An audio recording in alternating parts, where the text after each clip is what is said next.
Assalamu alaikum. In today's lecture, we will discuss part 2 of development of structural functionalism. पहले हमने उसमें Emily Durkheim को पढ़ा था, अभी हम टैलकट पार्सन्स को देखेंगे कि उनका क्या थॉट्स हैं. The American sociologist Talcott Parsons (1902 to 1979) is one of the most influential figures in structural functionalism. Structural functionalism में इसकी भी बहुत ज़्यादा कंट्रीब्यूशन है और ये एक बड़ा influential personality है. He viewed society as a system of interrelated parts. इसने सोसाइटी को कैसे देखा है कि ये सोसाइटी के जितनी भी इंस्टीट्यूशंस हैं ये इंटर रिलेटेड यानी एक दूसरे के साथ जुड़े हुए, एक दूसरे के साथ ताल्लुक़ रखने वाले पार्ट्स हैं. Each with its own function and contributes to the stability of the whole. और एक जो है वो दूसरे की स्टेबिलिटी के लिए और दूसरा जो है वो तीसरे की स्टेबिलिटी के लिए और इसी तरह सारे एक दूसरे की स्टेबिलिटी के लिए काम करते हैं. Parsons developed the AGIL framework, which identifies 4 basic functions that all society systems must fulfill. जो उसने AGIL फ्रेमवर्क डेवलप किया है उसके मुताबिक 4 बेसिक फंक्शंस हैं जो कि सोशल सिस्टम को पूरा करते हैं. These 4 functional imperatives are adaptation सबसे पहले, इकोनॉमिक फंक्शन, ठीक है, ग्लोबल अटेनमेंट यानी कि पॉलिटिकल फंक्शन, इसके बाद इंटेग्रेशन यानी कि सोशल कोहेजन यानी सोसाइटी का आपस में एक कोहेजन होना चाहिए. फिर पॉलिटिकल फंक्शंस सोसाइटी में क्या हैं, इकोनॉमिक फंक्शंस क्या हैं, and latency maintaining patterns and values. ये 4 उसने जो हैं ये इम्पेरेटिव्स दिए हैं. सबसे पहले हम अडेप्टेशन को देखते हैं जिसमें इकोनॉमिक फंक्शन है. Adaptation pertains to the dynamic interplay between a social system and its surrounding environment. Social system और environment surrounding environment जो है उसका आपस में जो connection है. This concept encompasses the process through which a system interacts with the adjust to the external conditions to ensure its continued viability. It involves identifying and obtaining necessary resources from the environment such as material goods, social support and formation, and then effectively distributing these resources within the system to meet its needs.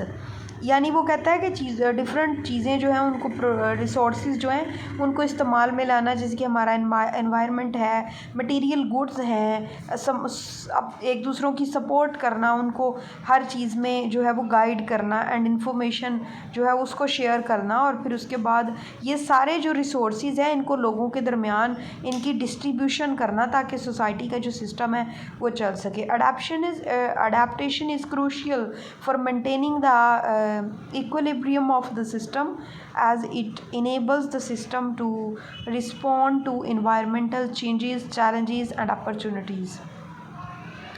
अब चूँकि उसने कहा है कि ये सारा system interconnected है, ठीक है, तो इंटरकनेक्टेड. अब एक बंदा जो है वो प्रोड्यूस करता है कॉटन, लेकिन वो अपने कपड़े तो ख़ुद नहीं बना सकता ना, तो वो एक फैक्ट्री वाले की हेल्प कर रहा है कि वो उसको कॉटन प्रोवाइड कर रहा है. वो कपड़ा बनाता है लेकिन वो कपड़ा नहीं बना सकता जब तक उसको कॉटन नहीं मिल जाती, ठीक है, तो कॉटन मिलेगी तो वो कपड़ा बनाएगा.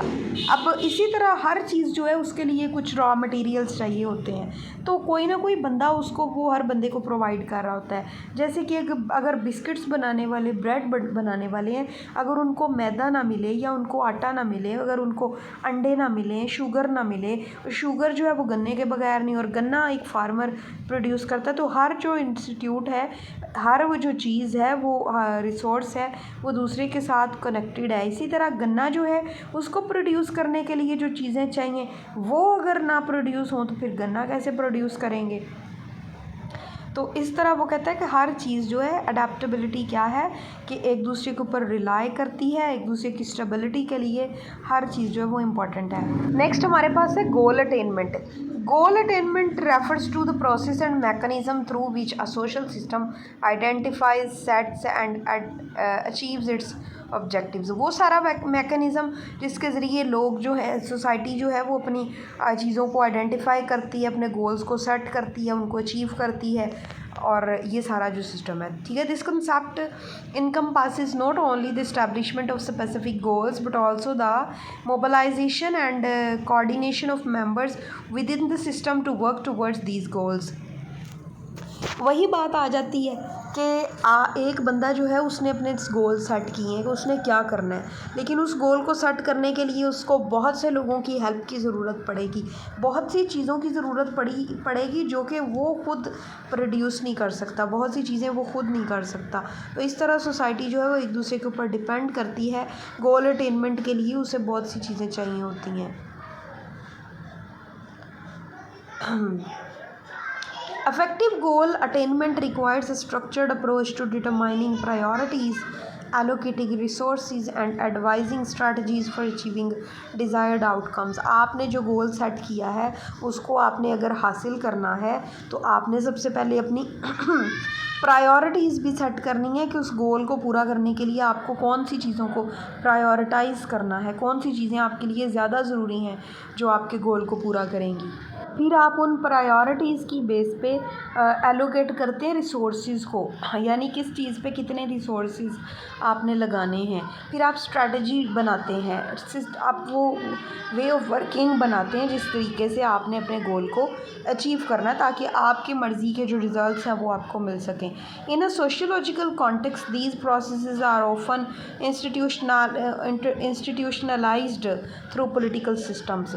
फिर वही बात पॉलिटिकल सिस्टम इसमें है, पॉलिटिकल सिस्टम के ज़रिए से इंस्टीट्यूट्स बनाए जाते हैं, उनको फिर डिफरेंट रिस्पॉन्सिबिलिटीज़ दी जाती हैं which provide formalized procedures and frameworks for setting goals, making strategic decisions and resolving conflicts between competing objectives। जिस तरह अब जो फाइनेंस वगैरह के जो इंस्टीट्यूट होते हैं वो इस तरह के फाइनेंशियल जो भी प्रॉब्लम्स होते हैं उनको देखते हैं। अगर डिफेंस सिस्टम है कंट्री का तो उसको वो देखते हैं कि कंट्री का जो भी जो लैंड से हमने कैसे उसको डिफेंड करना है, एयर से, वाटर जो एरियाज़ हैं वहाँ से हमने कैसे अपनी कंट्री को डिफेंड करना है।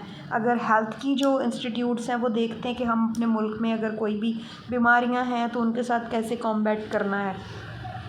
एजुकेशन की जो फील्ड है, इंस्टीट्यूट है, वो देखेगा कि हमारे मुल्क में अगर जो मैक्सिमम हम लोगों को तालीम कैसे दे सकते हैं।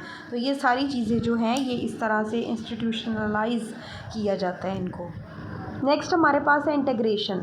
Integration pertains to the process of managing and resolving conflicts within a social system, focusing on how to harmonize and coordinate interaction among its various components। अब सोसाइटी में डिफरेंट सेगमेंट्स हैं, डिफरेंट पीपल हैं, उन लोगों के दरमियान, institutes के दरमियान, ग्रुप ऑफ पीपल जो हैं उनके दरमियान डिफरेंट कॉन्फ्लिक्ट्स होते हैं, प्रॉब्लम्स होते हैं। एक बंदा दूसरे को अपोज़ कर रहा है या एक दूसरे की मुखालफत कर रहे हैं किसी भी तरीके से। तो इंटीग्रेशन ये है कि इन मसाइल को हल करना, इन कन्फ्लिक्ट्स को हल करना ताकि सोसाइटी में एक हारमनी हो सके, कोऑर्डिनेशन के साथ जितने भी इदारे हैं वो काम करें। This concept addresses the challenges associated with maintaining effective and functional exchanges between different units of the system. System के जितने भी यूनिट्स हैं, अदारे हैं, इंस्टीट्यूट्स हैं, वो आपस में एक दूसरे की हेल्प करें, एक दूसरे की के साथ जो है वो कोऑर्डिनेट करें जहाँ पे जिसको किसी की ज़रूरत हो, और स्मूथ फंक्शनिंग के लिए ये सारी चीज़ें जो हैं ये बहुत ज़रूरी हैं। Integration is essential for ensuring that the system operates smoothly and cohesively despite the potential for disputes and disagreements। Disagreement करने की बजाय और लड़ाई झगड़े करने की बजाय स्मूथली फंक्शन चलता रहे, अगर एक दूसरे के साथ कोऑर्डिनेट करेंगे, एक दूसरे को हेल्प आउट करेंगे तो इसलिए ये चीज़ जो है ज़रूरी है ताकि डिस्टर्बेंस ना हो, डिसऑर्डर ना हो।